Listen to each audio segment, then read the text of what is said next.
Today, we're going to talk about authority score. What is it? How to use it? And why is it important?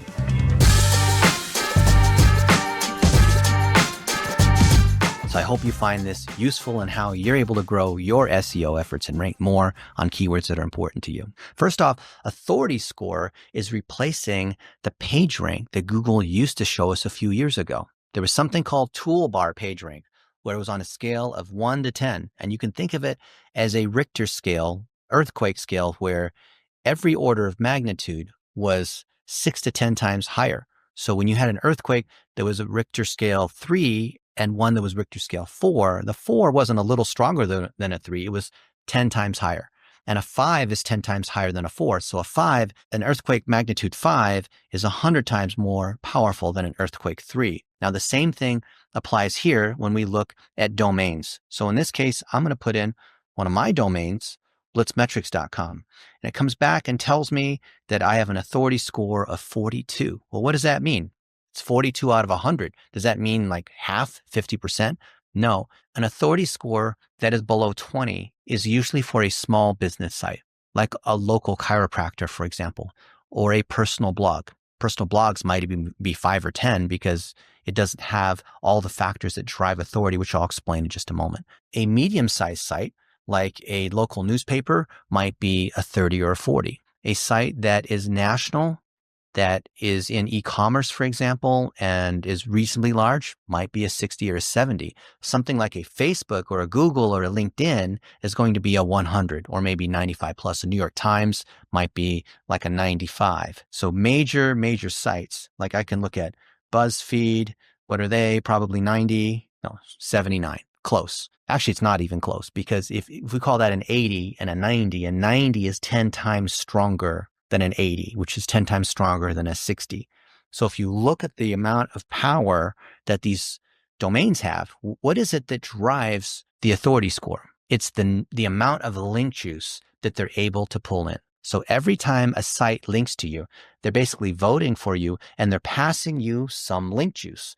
Now, if some random blogger that doesn't really have any power, because he doesn't have a lot of, or she doesn't have a lot of links pointing into him, and then they point to you, that's one vote where they're passing you just a little bit of juice. But if you have a site here like BuzzFeed that links to you, they're like there's a giant pitcher of water and they're passing you a ton of juice. So one link from BuzzFeed can lift a site that's brand new that has zero juice, right? Zero domain authority, and lift it all the way up to like a 20 or 30. So the way you look at this is, say, if we look at me and look at, New York Times, for example, or Wall Street Journal, you'll see that I have these different sites that are linking to me. And actually, I'll do a better one. I'll do my name and Social Media Examiner. And I'm looking for articles and seeing how much power there is for me. So here's one. You can see I've been to it many times because it's purple. So here, the Facebook algorithm explained for marketers. And here is this article. And then, of course, midway it links to me. That's something that's passing me some link juice. So if I look at blitzmetrics.com, you can see I've got a 42. I want to then break down where those links are coming from. Here they are. I've got 39,000 links. I want to see, it's not just that I have 39,000 links. Some of these links are worth more or less than these others. So I can see this Digital Agency Expo has a page authority score of 80, which is pretty awesome. But on this particular page, they have 107 external links. So you have 107, that 80 link juice is being farmed out to 107 people. Not exactly the same, but they're all having to share in it. So it's not quite as good. So then the question might be, well, would you rather have a link from a page that has an 80, but you're sharing it among 100 people, or a link from a page that has 50 where there's, authority score 50, but there's only one link out and it's to you? So you need to kind of decide which ones are giving you more juice. And then if there's 107 links on this page, then the whole page is not all about you. It's going to have like one mention to you. So there's less content. And even if 2 pages are passing the same amount of juice, the page where it's featuring you is going to be more powerful in the sense of the user is going to actually be able to read about you instead of there's just a link there. So you have to consider from a user standpoint what carries more power versus from a search engine, just pure SEO link juice standpoint. So you can see here's other ones. digital marketer, Dennis's 2021 predictions, the future of Facebook. I'm getting a link from VA Staffer, right? There's all these places that I'm getting a link. Oh, look, here's one. Portland startups list, 62, but there's 1,600 links here. Why? Because it's a directory. And then you see this here where it says no follow. That means I'm not getting any juice there. So no juice is being passed. That's a meta tag telling the search engine, do not pass any juice here. And there's a lot of these other great examples here. And I can see of the 30,000 links, which ones are most powerful and when was the last time they've been seen, and the sum total of all the link juice that I've collected from each of these particular links on these pages, large and small, adds up to my authority score. If I go to my overview here, I'm looking at my 42, which is great. So generally, not always, but generally, the higher my authority score is, the more power I have, so that when I write an article or I link to another partner or I'm trying to rank on a particular keyword, the better I'm going to do. It's not always the case, because someone who has an authority score of 20 could beat me even though I'm a 40 because they have a better written article, or they're passing more link juice into that particular article. And then my article might only have a page authority of 20, even though my domain level has a 42.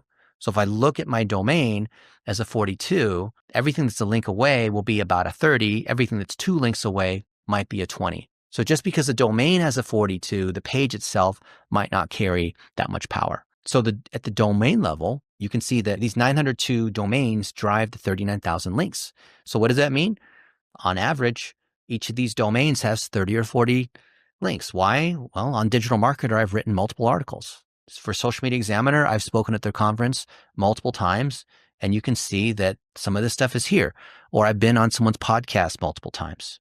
Or I've been in these press releases or Adweek, been in Adweek multiple times. So it's kind of neat to see where the distribution is on these particular backlinks. And you may find also that if you are doing bad SEO or black hat SEO, that the search engine, by the way, who has all the same data too, can determine if the links are bad. They can see, is the distribution of links coming from sites in the Philippines or India, or things that have nothing to do with your particular site or topic? Are there a whole bunch of links that have just come in at once?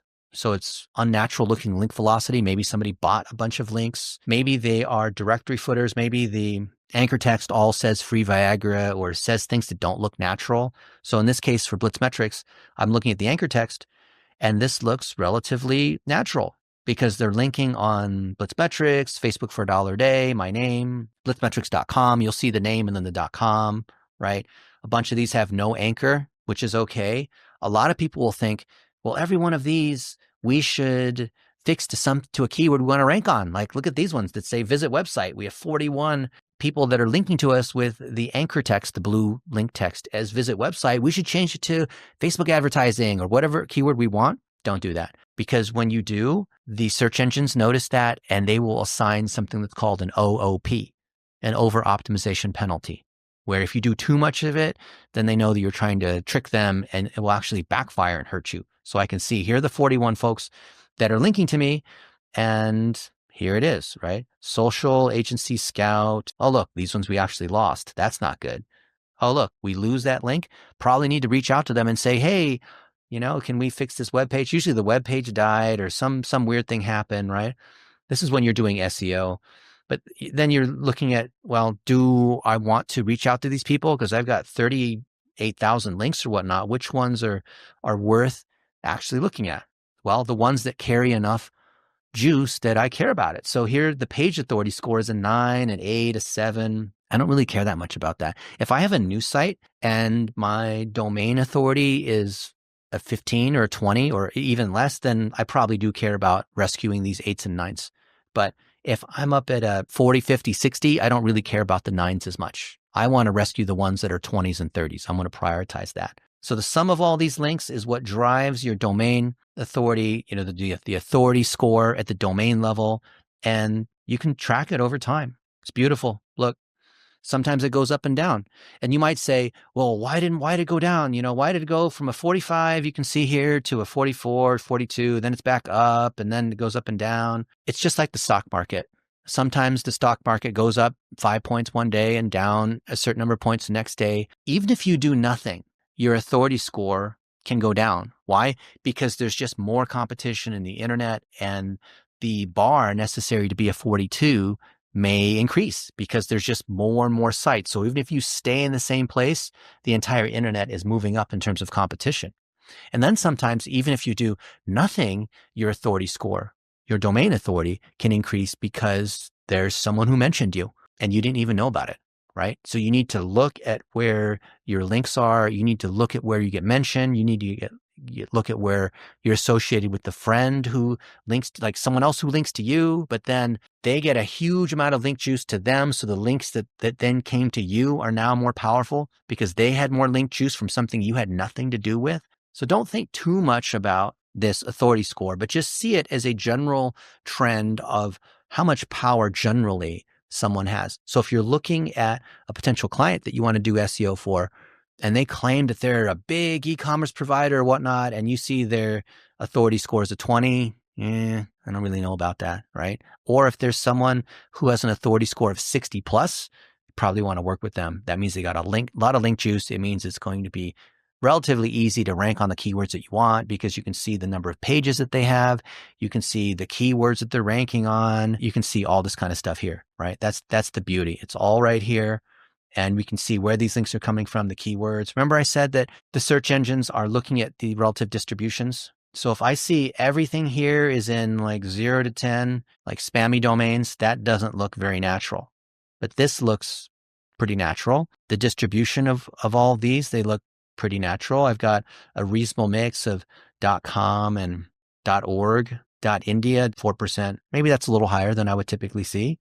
Where the link's coming from, the United States. So if I've got a UK site like Escape Fitness and I have mostly UK links, that's what I'd expect. But if I'm trying to reach the United States, I need to get more US domains linking to me, right? So there's all these different things. And you can see in the SEMrush tool, it's showing me the other domains that are similar to me. Isn't this kind of cool?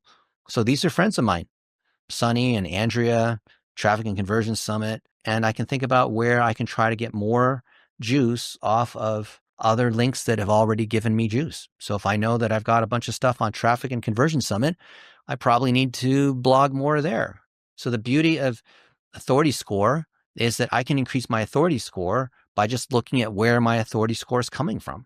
What are the top domains and how do I get more content from those domains, which is guest blog posts, things like this. And as I increase this authority score, that's going to cause all of my content to be able to rank higher. If I can increase the authority score here from a 42 to a 50, just because I'm doing PR, because I'm guest posting, then all the other things where I may be ranked position 10 on a keyword search, I'm going to move up to position 7 or position 8, which is kind of cool. Isn't that neat? So if you can just increase the authority score of your domain in a legitimate way, then everything is going to rank a little bit better. So a lot of people think SEO is about producing more content. It's actually about generating more link juice. If you're the client and you're looking at your authority score, you can audit the person that's doing SEO for you by seeing where are all these new links coming from. So if I look at my 30,000 links, I can see which ones I've gained and which ones I've lost. So let's look at the ones that I've gained. These are the ones that we've gained in the last few days.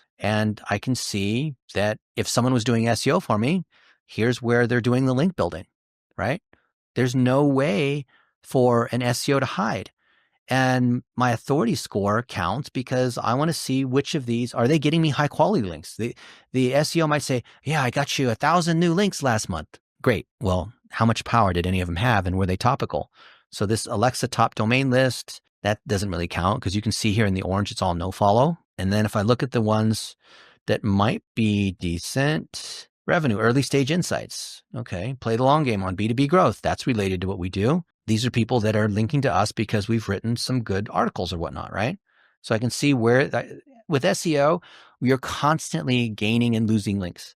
So it's not bad that you're losing links. You just want to be able to monitor what the overall total is of the positive and negative. And hopefully you're getting more links than you're losing. And the links that you're getting are going to be a higher authority score than the ones that you're losing. So I hope you find that this is a good overview of authority score so that you can see how you can use this as a general measure of your SEO. to see how much power you're driving from links and how authoritative Google thinks you are.